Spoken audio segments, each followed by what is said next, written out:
The Ink and Paint Club podcast is intended for mature audiences. I know we're usually talking about kids' cartoons and stuff, but there's going to be naughty language. Anyway, listener discretion is advised.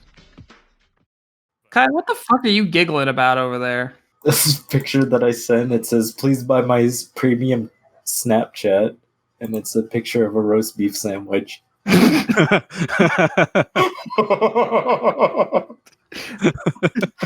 Damn kids and their Snapchats and their roast beef sandwiches. Fucking hilarious. We are Sex Bomb! 1, 2, 3, 4! You're listening to the Ink and Paint Club podcast, your weekly home for animation reviews and discussions.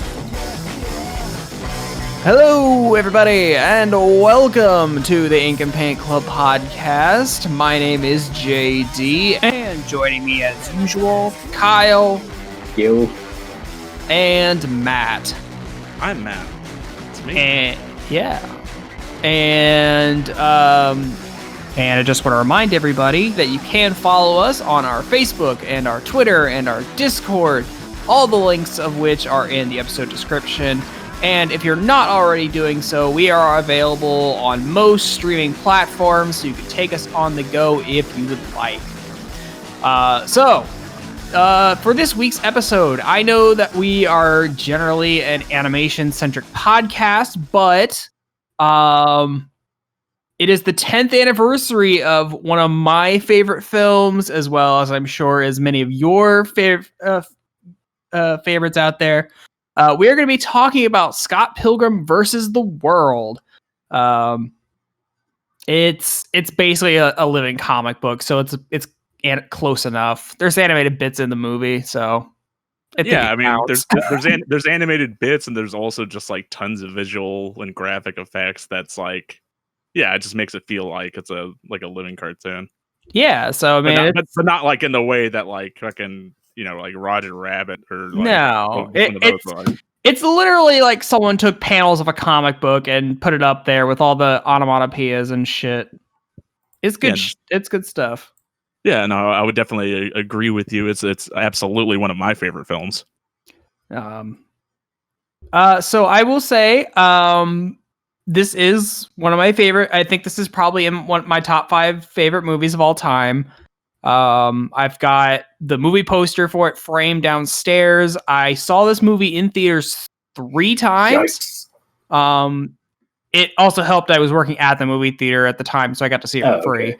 I think I paid for it once just to support the movie, but you didn't support it enough because boy did it bomb.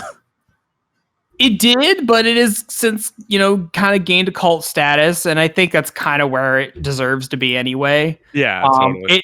This was never I don't even think this movie was designed to be a mainstream movie. Like, this deserves to be like that cult movie that only a few people are really passionate about. Or people get more passionate about over time. Exactly. Like, I feel like if we weren't in a COVID world right now and they were able to do like their re-release like they wanted to, like around this time, it would have made way more money than it did in its original run. Well, I think England is still planning to, at the end of the month. Obviously not here because America doesn't take anything seriously, and that's about all I'll say about that. I was really fortunate that there's a theater that I frequented pre-COVID called the New Art Theater in LA, and they used to do midnight movies on Fridays. And in February, so just before everything got shut down, they did their showing of Scott Pilgrim, and I'm glad they had the foresight to do it then and not wait until like the 10th anniversary passed, because it was absolutely a treat to see it in the theater again. Like you, I saw it many times in the theaters. I enough that I lost count. It must have been close to 10. I love the movie so much. It's so great. Hey, don't you fucking yikes us. Well, I never saw it in theaters. I watched it from a friend's DVD. When did you see it? My friend brought a DVD over. Oh, you gotta see this. I mean, I already knew about it. This was way back in the day when Borders still existed. Oh, wow. Dude, I think I went to a Borders to get the comic books when I heard the movie was coming out, or after I saw the trailer, which I want to talk about that trailer in a minute, but yeah, That's Yeah. where I So first heard did of you it. end up reading? Did you end up reading all the books before the movie came out? No. If I remember, I think I went out, like I saw the trailer and I'm like, okay, I'm fine, I'm talking about it now. So I had, this is back in the day when, you know, you really had to go out of your way for like movie news. Because it's like 2009 when the first trailer dropped out. So I didn't know that this thing was a thing. So I had just went to some other movie. I honestly think, fuck, what was it? Do you guys remember the Nicolas Cage, The Sorcerer's Apprentice? Jesus. Yeah, that sounds familiar. Okay, so Never it was saw it, but- so it was after work. It like a bunch of us had gotten off a little early, and so we were just like, fuck it, let's just kill some time. We all went and watched Sorcerer's Apprentice, and like the Scott Pilgrim trailer was on front of it, and that trailer just blew my mind. Like I'd never seen a movie like this before, just like with all the visual effects and the weird humor that went along with it. Like I don't know what this is. I need to know what this is. So I went home and like started researching like what the fuck is Scott Pilgrim. I think a couple days after that I went and like bought all the books that are out at the time. Which should have been just like 1 through 5, I think. I think the 6th book released not that long before the movie came out. Yeah, I think so. Yeah, because I think O'Malley was working on the sixth book while the movie was being made, which is why the ending is different. But Well, actually, a lot of the pre-production on the movie, because they were trying to get that movie made. since the first volume came out. Yeah, exactly. So a lot of there was like a lot of back and forth actually between like what stuff was written for the movie that Brian Lee O'Malley actually ended up putting in the books. Once it got to those points in the story. Actually, that was an anecdote I forgot to bring up about me going to see it in February. Brian Lee O'Malley actually was there to intro the show, which was pretty awesome. That's awesome. Yeah, and so I brought my Blu-ray and I had it like tucked away in my leather jacket, and I had a Sharpie just in case like I happened to bump into him and I could get an autograph. We never actually crossed paths, but I was telling everyone what happened was like the scene in the movie where Scott asks for Lucas Lee's autograph and he just punches him and throws him at the Casa Loma. I was like, that's what happened. I actually do have O'Malley's autograph thanks to Kyle. Yikes. Nice. When they were doing like the color editions of like the hardback color editions a couple years ago, Kyle, I don't remember how you got a hold of it, but you're like, hey, I have this autographed copy of the first, like it was like the evil edition of the first book. Yep. Yeah, and you're like, hey, it's got that one's probably worth a shitload of money. Yeah, I don't know. Let's look it up. Yeah, I don't know, but yeah, you gave it to me like this is awesome, and it's on my bookshelf still. I ended up buying the recolored editions like last month actually. So okay, so something that has always bothered me is that so I have the original 6 like black and white paperbacks. Yeah. All of them have the same spine except for number 2, which has a different spine on it, and it bugs the shit out of me. The recolored edition that I have combines 2 volumes per book. So I think it's soft cover. So so it has 1 and 2 in one book, and then 3 and 4, and then 5 and 6, and then they have like new covers on them too. But Nice. I had read I binged read like all 6 books like just before I went to go see the midnight of that movie when it came out. Like literally, like I think I finished up the 6th book, and then I was like, okay, ready to go. And then like me and my friends went out and we waited in line. And like I haven't read the books since then, so it's been 10 years since I read it. So that's actually why I bought the new colored editions. So I was like, yeah, the 10th anniversary is passing, might as well give it a reread. And of course, I watched the movie, not all the time, but I feel like maybe at least once a year. That sounds about right. Yeah, it had been a few years since I've seen it. I rewatched it sadly on my phone the other night because I was laying in bed watching it. Right.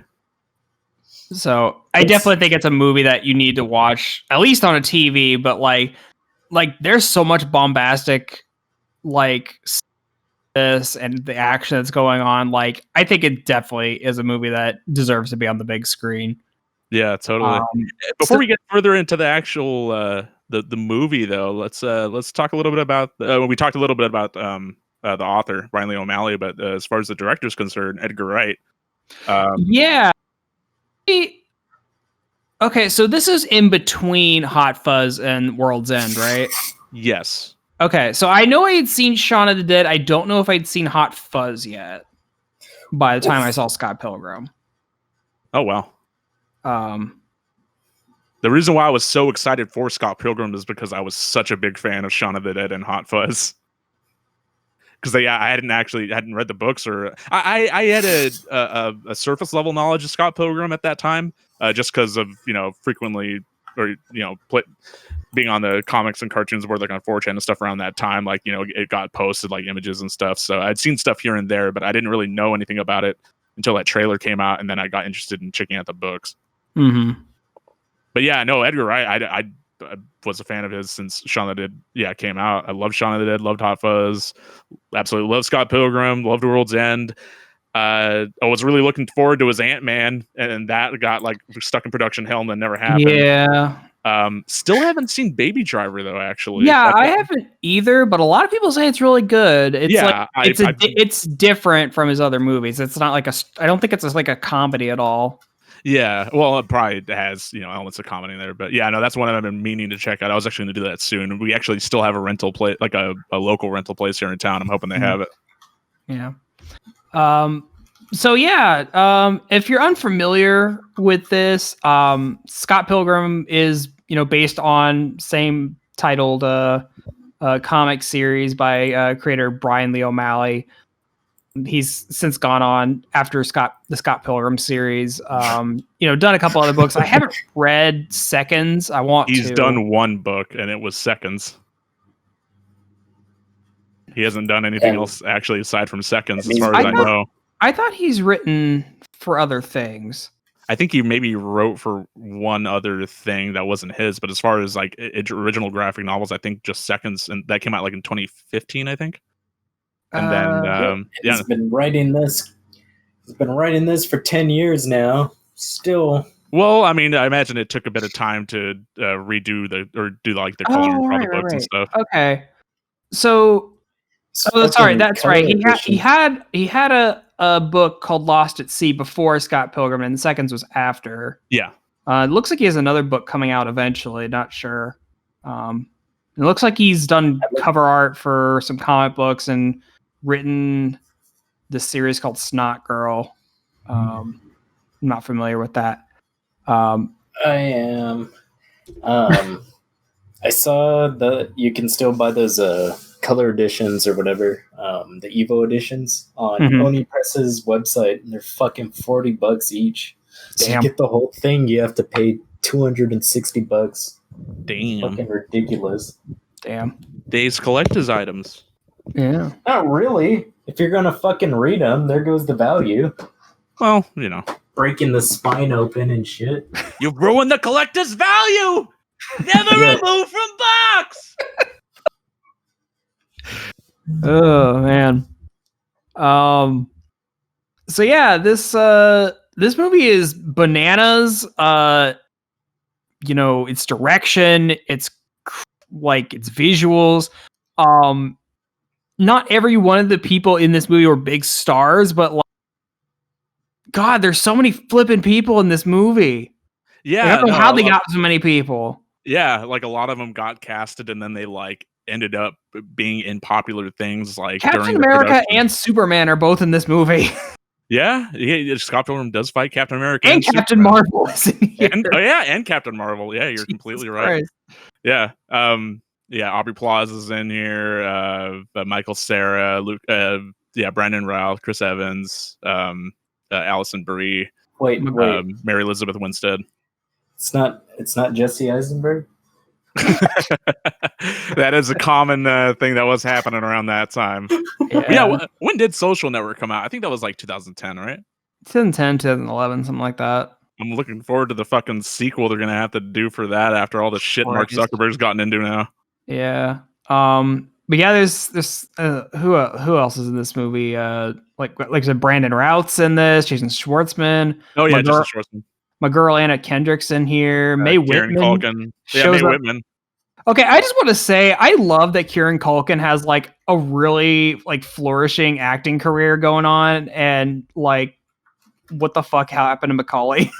Macaulay has had a resurgence. Has At he? least, Yeah. yeah. At least online, he's been like on tons of shows. Like he shows up all the time on Red Letter Media. He was on a bunch of Cinemassacre stuff recently. He has his own site called Bunny Ears, and they do like a bunch of articles and videos and stuff there. Alright. Yeah. He'd been in like in a bunch of holiday commercials like last year, like he's Home Alone, but yeah, no, he's been doing his own thing. He it's a bit slowed down, but yeah, no, but Kieran Don't Culkin, talk ill of my man. Some bullshit. it's the return of the Mac, JD. Yeah. I will say the one celebrity in this movie that I only learned about a couple of years ago is that Bill Hader is the narrator. Yeah, he does the voice for the Ninja Revolution. Well, like I think in the beginning somewhere in Toronto. Yeah. Yeah. But yeah. So I didn't realize that until a couple of years ago, because Bill Hader has like a surprisingly diverse range when it comes to voice work. No, he can do like a bunch of really good impressions. Like if you've seen him like do stand up and stuff. Right. Yeah. There's all like the larger actors, but then there's like they play like mostly a lot of them as bit parts, but I mean everyone that they cast in this movie, I feel like is casted perfectly. Like I know there's a lot of people that like have their problems with Michael Cera being Scott Pilgrim, but I feel like he embodies that character very well. I did want to talk about this. So I love this movie, and I think most of the characters are played well enough. My biggest problem with this movie, especially rewatching this, I don't like Michael Cera as Scott. And honestly, I just don't think I like Michael Cera as an actor. I just don't think his kind of like awkward, mumbly kind of delivery is just something that I enjoy. And I especially don't think it really fit for being Scott. I feel like the way that at least the movie is done, like in the lines and stuff, I don't know. I feel like the lines are, there's definitely a divide between Scott from the books and then the Scott from the movie. And I feel like, of course, a lot of the events and some of the scenes and stuff are like the same. And so it's kind of emulating there. But I feel like the movie does its own thing with like kind of how scenes are done and lines are delivered and stuff that it works for me. Yeah, I do want to talk about the differences in a bit. But I don't he doesn't feel like he's playing Scott. He's just playing Michael Cera in this movie. Because to me, comic book Scott is, yes, he's a man child, but he's like man with like unfounded confidence. Where because he's an asshole. Like Scott is an asshole. But like it just seems like movie Scott just kind of like stumbles his way into things. And it gets better towards the end of the movie, but especially in the beginning, it's like I just don't buy him as a character. I just buy him as Michael Cera playing Michael Cera.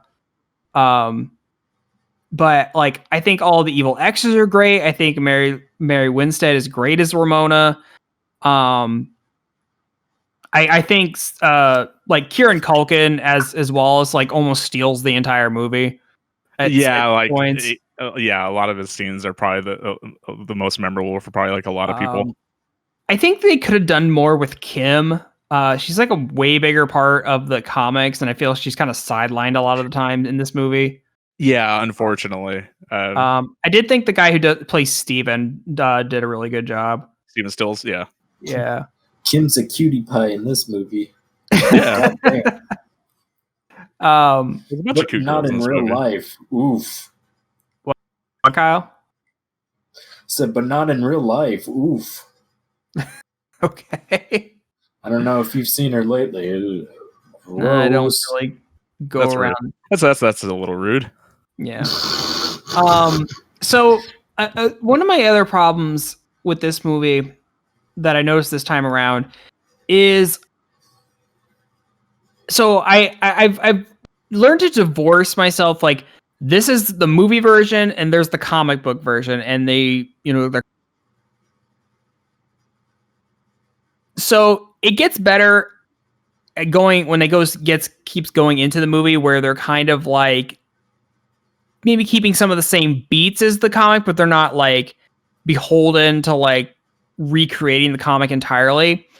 So I remember, so when I rewatched this time, that whole like opening scene, where they're basically reciting dialogue from the comic, like word for word. Yeah. It just feels really hollow the way it's said. It seems really awkward.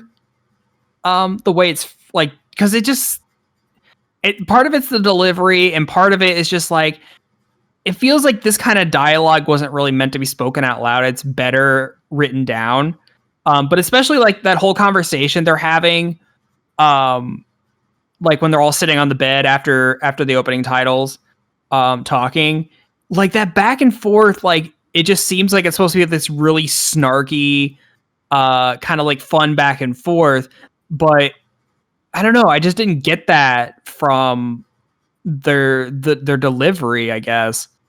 But it gets a lot better as the movie goes on, because like it starts like doing its own interpretation of the event, so it's not like verbatim what the comic was. And I think it's better for that when it can kind of go off in its own direction.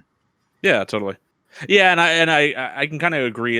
Some of those scenes, they do seem like maybe a bit more stilted than stuff that happens later in the movie. I think you can kind of tell like what order maybe some of the stuff was shot in. Like, I know specifically that scene, like they did shoot really early on, just because when I rewatched the movie, I also watched the documentary they had for the movie on the Blu-ray too. Mm-hmm. So that one would kind of make sense in that context. Yeah. And I will say there are some changes from the comic book to the movie that I think work better. I think chief among them is, even though they don't get nearly the same amount of like development time as they do in the comics, I do like their version of the twins fight. Katsuyanagi twins. Yeah, I like the version in the movie way better than I like in the comic, because in the comic version, it's like they fight Scott in like an abandoned building or something, and they have Kim in a cage. And in this version, they're like summoning giant spirit monsters with music and beating the shit out of each other. Yeah. So yeah, like I said, it's been like a decade since I read the book, so I couldn't really remember exactly all the stuff that's been changed. I know the ending is pretty different from what I remember, and I know I can remember some stuff that they like completely cut or like glossed over. Like a lot of the Nega Scott stuff was like kind of cut out. Like they have like little bits here for like fun, and then like there's the stuff with like Knives' dad and yeah, Knives' dad isn't even in this movie. Yeah, there's like little stuff here and there. I mean, they're trying to cram 6 books worth of material into one 2-hour movie. Yeah. And for the most part, I think that they did it pretty well, honestly. Like shoving like 6 boss fights into one movie, and giving like each fight, like you kind of get like each X isn't nearly as developed as they are in the comic, even though in the comic they're really not that developed that much. Yeah. They're just there to be like a boss, whatever. But I think the personality of the people they got to play the X's are like really good actors. So I think you really kind of get a sense of their personality and what they're about, even with like the very limited time. Exactly. Yeah. No, given. I definitely agree. Like I love asshole Chris Evans. No, he's amazing. You know what? It was funny because I was reading some of the stuff that came out of like they re-interviewed like a bunch of people like for the 10th anniversary, like just sort of like your memories and stuff on it. And I didn't see like a lot of stuff about who they had originally got that were trying to audition for roles and stuff. But Lucas Lee did come up, and they did say that I think they had auditioned Sebastian Stan, who would go on to play Winter Soldier opposite of Chris Evans in the MCU, and then also Robert Pattinson was up for the role as well. Oh my god! And like I can kind of I can kind of see either of them in that role, like to a certain degree, but I feel like, yeah, no, Chris Evans is like, I think a lot of people forget that before he was Captain America, he was pretty much typecast as like a frat boy asshole, and he was really good at it. And I think that really fits for Lucas's character. He's like this giant kind of douchey butthole. So, Yeah. and I love him. Yeah, no, he's great as Lucas Lee. Brandon Routh is also great as. So I want to say like there's so much great scenes in this movie. I fucking love when the fucking vegan police out of nowhere just bust in. And I know it's pretty much like that in the comic, but like I just love how it's just like out of nowhere they just bust through a wall. So like when I'd read that part in the books, I was really hoping that in the movie it was going to be Simon Pegg and Nick Frost as like a cameo, because even in the book they fit that same sort of like build. Although I do like, because I actually recognize the character, I recognize the actors. It's Thomas Jane and Clifton Collins Jr. So I remember Clifton Collins Jr. from the Boondock Saints sequel, and then of course Thomas Jane was the Punisher. Right. So it was really funny to see them as fucking like vegan police, and that definitely is like one of my favorite scenes in the movie. Is like after fucking Scott headbutts Todd Ingram to death, and then like it's slow motion. It shows them high five and they go, yeah, like, and then they just leave. Yeah, no, it's amazing. No, all the stuff with all the stuff with Clash of Demon Head. You know what? You want to talk about characters that kind of glossed over, the drummer for Clash of Demon Head. I remember like she had a whole thing too. She was like had like the robot arms, and like she actually fought Scott, I think, right? In the books. I don't remember. Or maybe I might be thinking of the game. Maybe, I don't know. Yeah, we definitely got to talk about the game too, because a lot of the stuff happened like right at that time. So like in 2010, the 6th volume Scott Pilgrim came out, the game came out, the movie came out. That was like the 3 cornerstones of like the Scott Pilgrim like, summer. Right, yeah. It was a good time to be alive. Yeah, no, I mean, because the movie turned out great, and then the book finally got resolved, and then the game. I mean, God, everyone's talking about the game right now because it's been delisted since it came out in 2010, got delisted in 2014, and then everyone's just been fucking badgering Ubisoft to re-release it since then. And like even Edgar Wright and Brian Lee O'Malley and Anna Managuchi, who did the soundtrack, have all been like pretty vocal on Twitter about trying to get it back. Well, I don't know if he was joking, but O'Malley was saying Ubisoft has talked to me. I would hope he wouldn't joke about that. I think a lot of people are really excited. I mean, I was excited when I heard about that too. I feel like all I want is just like it to be relisted, and I want like a limited run to do a physical copy of it, just so we have it. Yeah, we definitely need a physical copy this time, so that it doesn't get lost to the other. Wasn't this is how we lost the Simpsons arcade. Wasn't it delisted because of the soundtrack? No, I think it was just delisted just because of the license stuff, and I mean that happens all the time. I think wasn't it Universal? Was the main reason for it? I feel like it is, just because when you hear about stuff getting delisted, like a lot of the times when I hear about stuff getting delisted from like online storefronts, it's usually like licensed games like that. So like usually it's like older Marvel games are delisted because they don't have the deal going on with like the older developers they had like with Activision and stuff. Yeah, I mean that's why the DuckTales remaster got taken off. Just because Disney's licensing thing had run out and they didn't renew it at the time. I don't know if they listed it.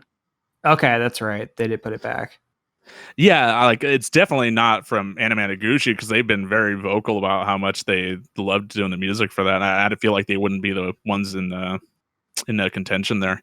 I've seen Anna Managuchi live. Actually, they're like awesome. I've seen Anna Managuchi, and I've seen the Clash of Demon Head, the song that they do, Black Sheep, that's done by Metric, and I've seen Metric live. I've seen them open for open for Smashing Pumpkins, who has the same initials as Scott Pilgrim in the movie. He actually wears one of the shirts, and I actually have a black version of that shirt as well. Okay, nice. From the last time I saw them, Let's talk about the music in this movie, because it's like an integral part to it.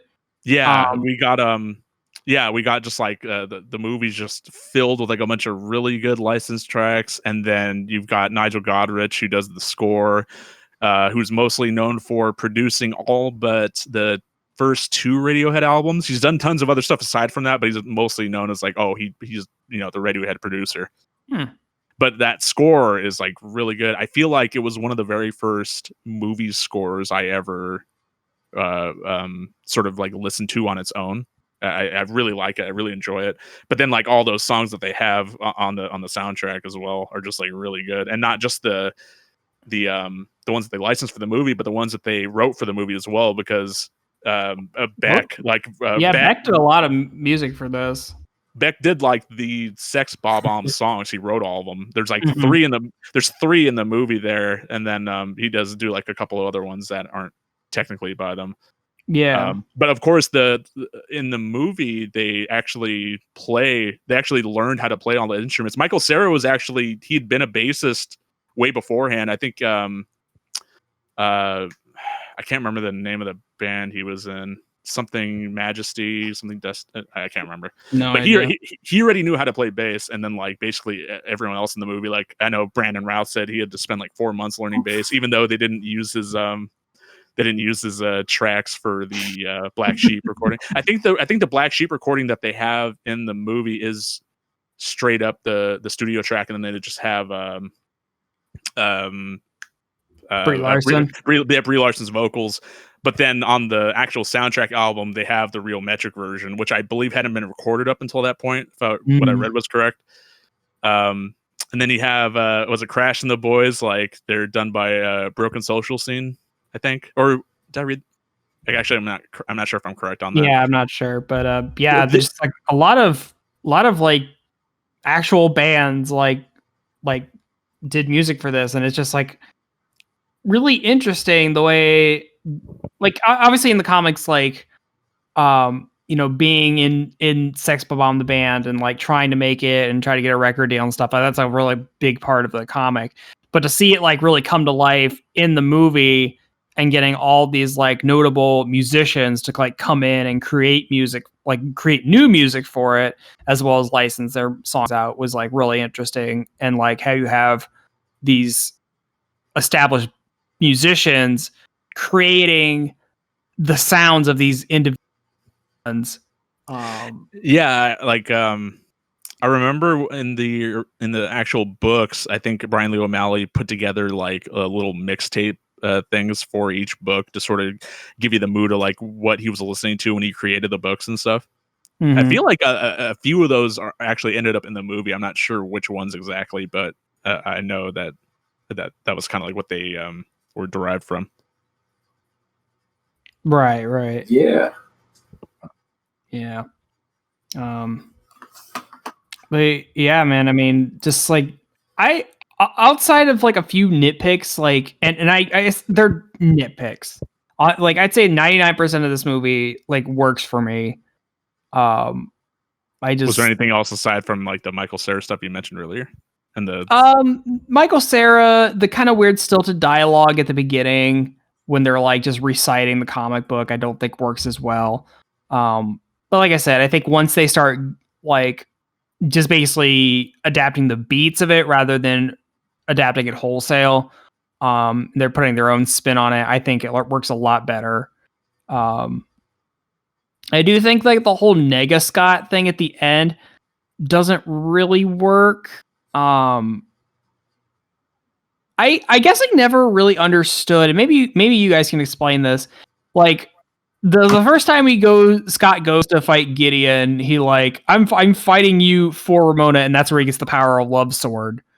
He dies and then goes back because he got the and then he gets the power of self-respect. Scott has learned the power of self-respect. And I'm like, I never really understood why that was a thing. Like Scott not have respect for himself, I guess. Like I never really understood that. Just a funny gag. I mean, a lot of the people in this movie are kind of pieces of shit too. So yeah, I mean, especially the two main characters, Scott and Ramona, are kind of they're both really toxic. This is just basically a movie of terrible people, and for the most part, trying to be redeemed. Except for Knives, I think Knives is like probably the most innocent character, or maybe a young Neil is because he just kind of stands there. Yeah, they're both there. Yeah, and then they're together for a bit. Yeah, but well, and that's the bit where I think maybe Knives was a bit of her instant charm because she's trying to get like a revenge and stuff.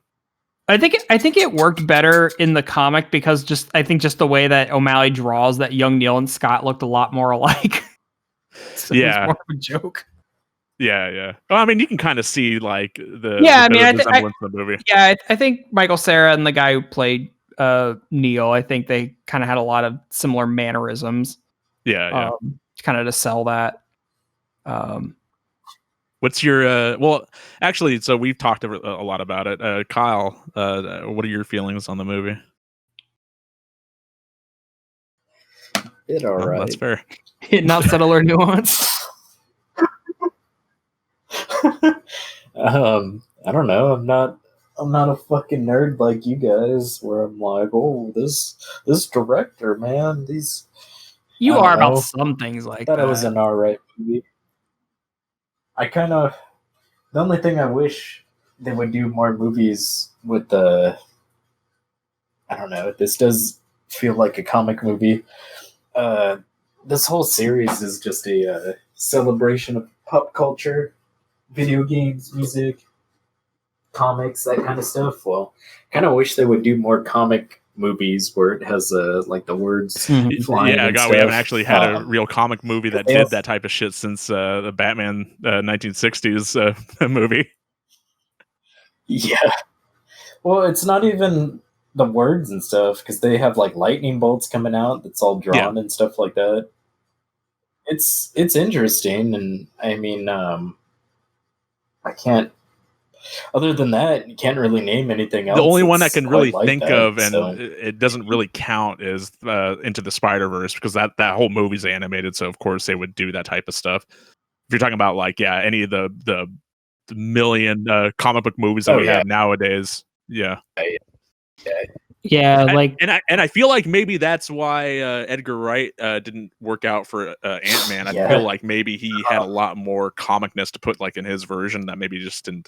Well, I know a lot of it was plot reasons that didn't fit within what they were trying to do plot-wise with the MCU and stuff too. But yeah, because like for as much as I do like the MCU movies, a lot of them do feel kind of samey, or at least like there's definitely the Marvel look. It's the Marvel method, right? So I can definitely see where Edgar probably wanted to like, oh, wouldn't this be funny or wouldn't this be cool? It probably like was a little too far off of their like, okay, well, we need this to like be this. So yeah. From what I heard, a lot of the directors for the Marvel universe or whatever basically get their hands held by the studio. Studio says, hey, this is how we want it, and they don't have any way to stretch their legs. So that's just how it is. Yeah, I feel like the only one that really gets away with having a director's vision is James Gunn. Yeah, because you can kind of tell, like, you know, the movies that he does are very clearly like influenced by his, you know, time working like on trauma movies and stuff. Yeah. But yeah. You good? I'm good. Anyways, now I think the casting's all right. Thought Jesse Eisenberg did a good job. Jesus. No, I don't have a problem with it. Like GD does. I think it's perfect. It's an awkward character played by an awkward actor. I think it's perfect in a sense. I haven't really read the comics in a long time. I have them. Came in a box set. Just the paperbacks back in the day. Did you get the one with the wraparound with all the pixel art? Yeah, that's the one. Oh, cool. I'd always wanted that one when I was younger. I never got around to getting it. And guess where I got it? I got it from Borders. Right. That was, you mentioned that. I'd always seen the copy that I wanted at Barnes and Noble. Oof. Well, they're the ones that are still in business, so who's oofing now?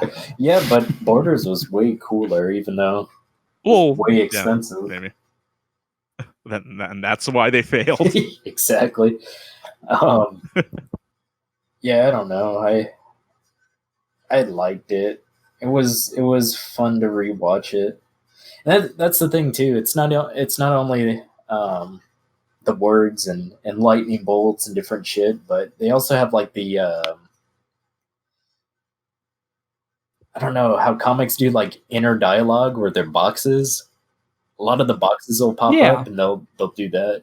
That's fucking cool. I dig that. Yeah. Yeah, I don't know. Pretty cool, man. It's very standard type of story, kind of like No More Heroes and Scott Pilgrim, where they give you the bad guys and have to climb the ranks and shit. I dig it. Yeah, no, it's very like it's obviously it's a movie about like you know that sort of culture, like video game culture and stuff, and the movie just plays out like a fucking video game. So Yeah.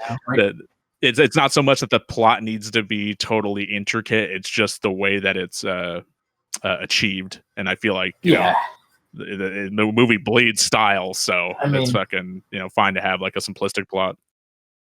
Right down to the fucking Negascott or whatever, fucking just like Shadow Link directly. Yeah, that's exactly what that inspired by is.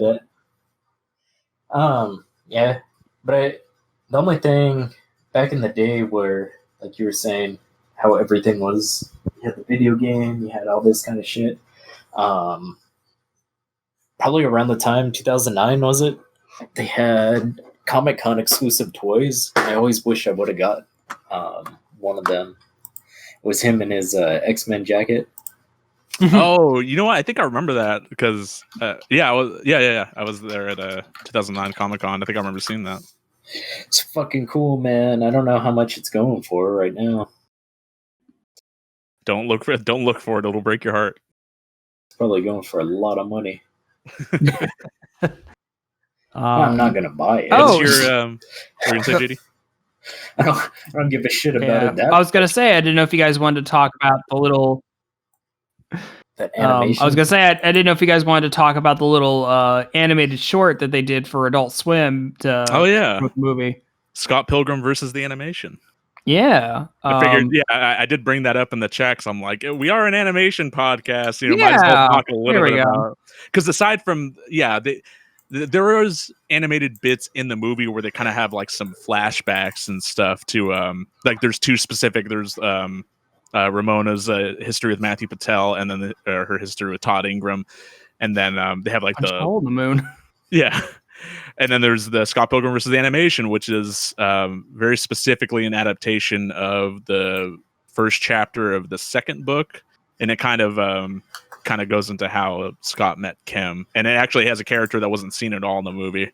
Lisa's not in it, and it's weird that because Lisa is voiced by Mae Whitman, who also plays Roxy in the movie. So yeah, and then Jason Schwartzman voices the Gideon-like villain in there too. So and it's funny because like if you had never read the comics, this part would still make sense because Scott makes a reference to it when he and Ramona go to the after party at the bar where they fight Roxy at. He's like, I fought this guy. I had to fight a bunch of guys, and there's this giant guy in a purple suit. You saw the curvature of the earth. I punched him so hard he saw the curvature of the earth. Yeah. But yeah, this is a really cute little. I think it's like 5 minutes at the most. It was done by Titmouse, if I remember right. Yeah, it was Titmouse.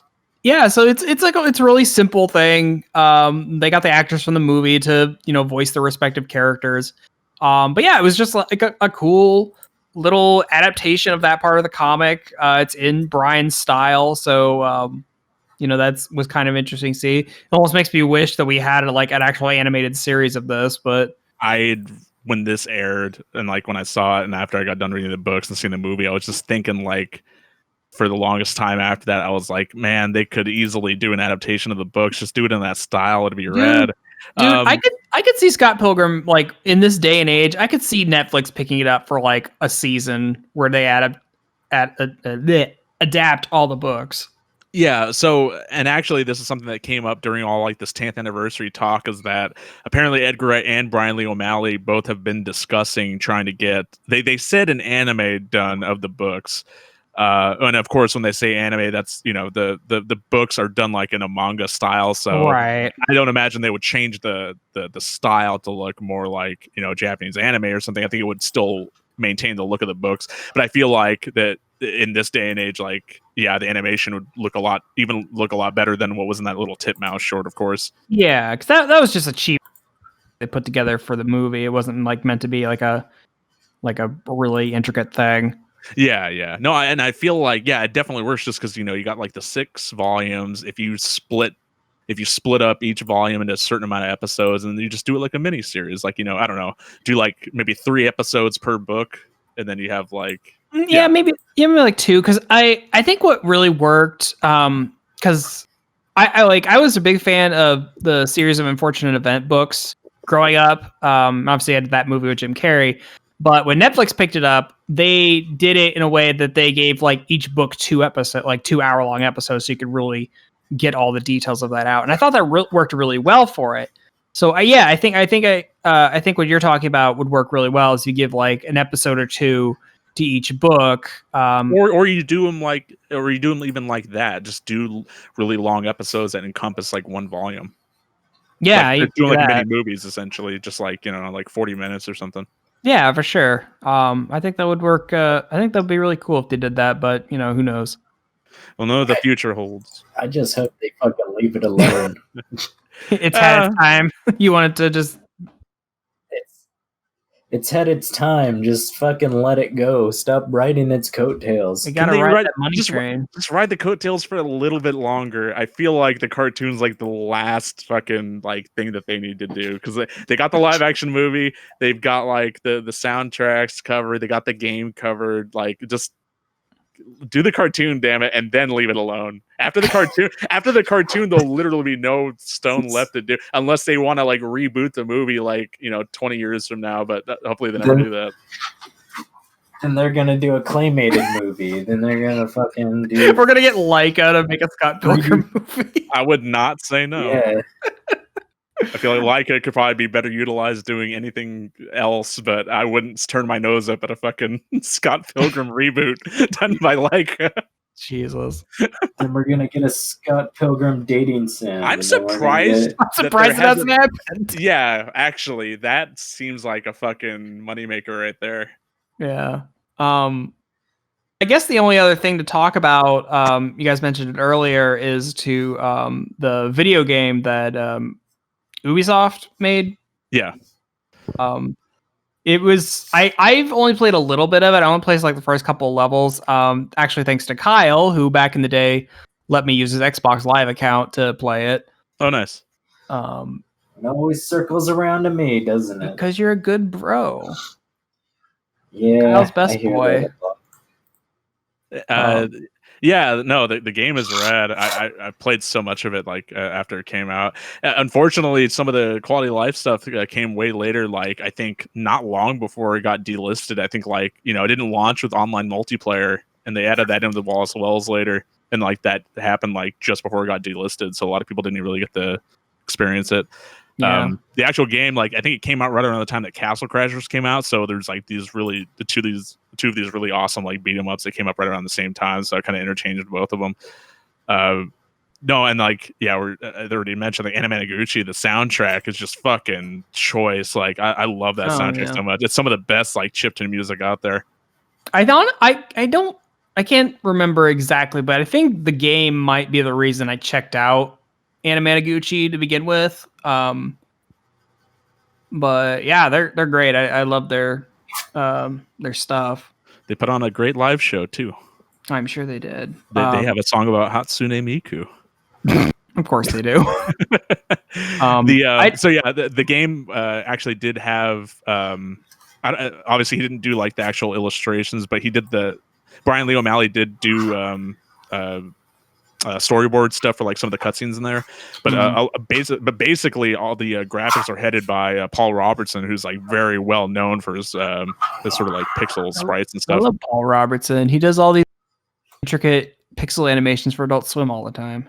Yeah, I think that's where probably a lot of people mostly know his work from. He just did one for Amphibia. Did he really? Oh, nice. Yeah, he gets around, man. It's crazy. It's so bizarre to see like when he does stuff for like legit things, because like when you look at like his body of work that's online, it's mostly a bunch of like gore and naked women. Yeah. Yeah, he did the little Gravity Falls. Ryu Street Fighter guy in that one Gravity Falls episode. He also Oh did yeah, those he did girl too. Yeah, Giffany. Yeah. Oh Yeah. yeah, that's right. No, those are great. Yeah, Paul Robinson's a cool dude. Yeah, no, and like yeah, you could definitely tell that the game is like styled, or like you can tell that it's his style, and it works for it. Like, and I feel like that's where a lot of the charm of the game lies, is in the graphics and the soundtrack, because like I said, it came out around the time Castle Crashers did. I feel like Castle Crashers was a better beat 'em up type game, but I preferred the style of the Scott Pilgrim one like a lot better.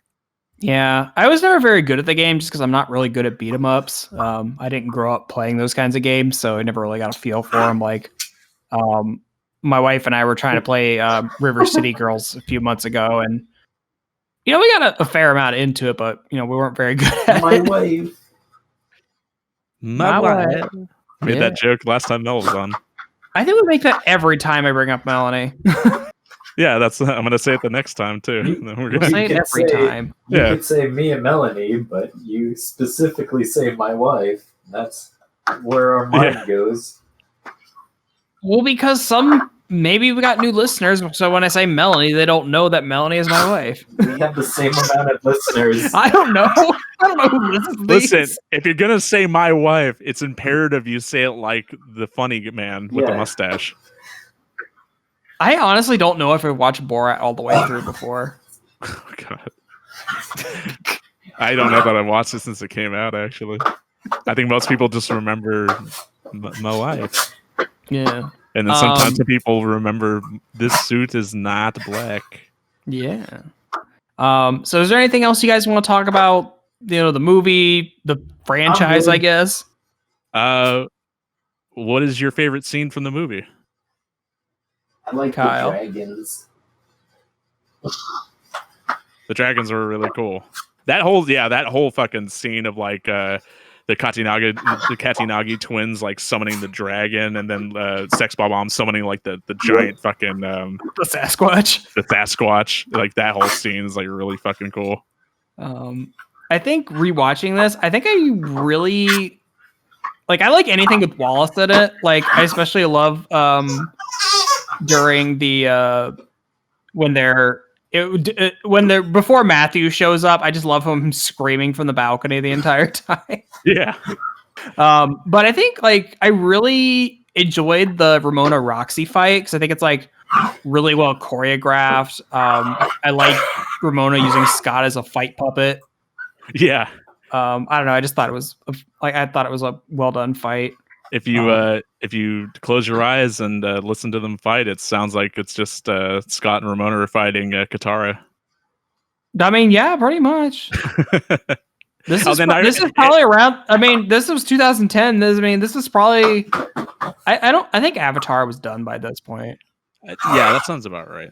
Yeah, I think so. Yeah, I think it was 2009-ish. Yeah.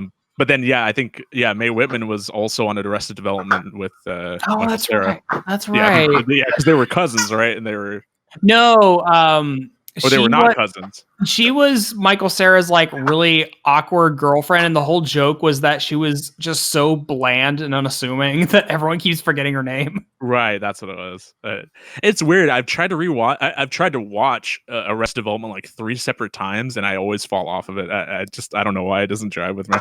I really liked the first 3 seasons, but then they came back with the Netflix, the 4th season on Netflix, and it was they couldn't get all the cast back together at once, so they had to do individual character episodes, and I just couldn't get through it. And apparently they've gotten better. Imagine if they tried to do it now in a fucking COVID world and at least it would have made sense just now if they would have done that shit. I guess. But, Yikes. Oof. Oh my God. One other thing I do want to mention, and I haven't had a chance to actually watch this, and I want to. For the 10th anniversary a couple weeks ago, 90% of the cast got back together, obviously over a Zoom call, and they did a live read. Yeah, they did the whole live read of the script. I still need to watch it, but I think it's on Entertainment Weekly's YouTube page if you want to watch it. I just think that's really cool. They got so many people back for it. I don't think they got everybody, but most of the people are back. They got like pretty much the major players. Like I think maybe some of like the people that did like little bit parts probably didn't come back, but it was interesting to see like pictures of it happening. Like Brandon Routh is there, Chris Evans is there. Brandon Routh, like if I saw the picture, Brandon Routh still has that 3 shirts just sitting around. He was wearing the whole thing. I'm sure Chris Evans still has the leather jacket too. Although speaking of Brandon Routh, as far as my favorite scene from the movie, I feel like all the stuff like from beginning to end with Clash at Demon Head, I feel like that's probably like my favorite stuff in the movie.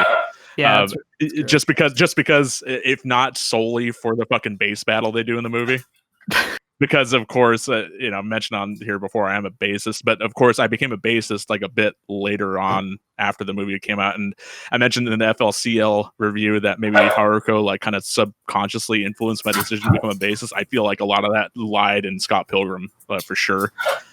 Whenever I used to like, back when places were open and we used to be able to play with your bands in bars and stuff. I remember I would always used to do like some of the stuff like in the bass battles, like warm-ups and stuff. Yeah, man. Yeah, that was always really fun. Imagine being influenced by cartoons. Am I right? Oof! Yikes! Wow. Yeah, no. So that's. I mean, God, it's really hard to pick like favorite scenes from this movie just because everything is. There's so much good in this movie. It's really good. If you have not seen the movie, definitely. My God. Yeah. Like of course, it has a very particular audience. If you're not into like a lot of the stuff that the movie kind of represents, then you're probably not gonna, I don't give a shit. I don't care if this isn't your cup of tea. You go watch it. Well, maybe I would have used that argument back in 2010, where it would have had a bigger box office pull. I did tell people to go watch it. I told everybody to go watch it. Luckily, anyone that I would have told to go watch it was already watching it. So. Yeah. I'm just preaching to the choir at that point. Yeah. All right then. Well, there you go, guys. Obviously, we all like this movie. You should also love this movie, or I might think differently of you. But I hope everyone is doing well out there, and stay safe and all that kind of stuff, because everything's so fucking nuts. But we will be back again next week with, I don't know. I'll look at the schedule later and figure that out. But until then, stay safe, and we'll catch you next week. See ya. Thanks for listening to the Ink and Paint Club podcast. Be sure to follow us on Facebook and Twitter to keep up with the show. Join our Discord to chat with us, and subscribe to our Patreon for some cool bonuses. Links are in the description. We'll see you next time.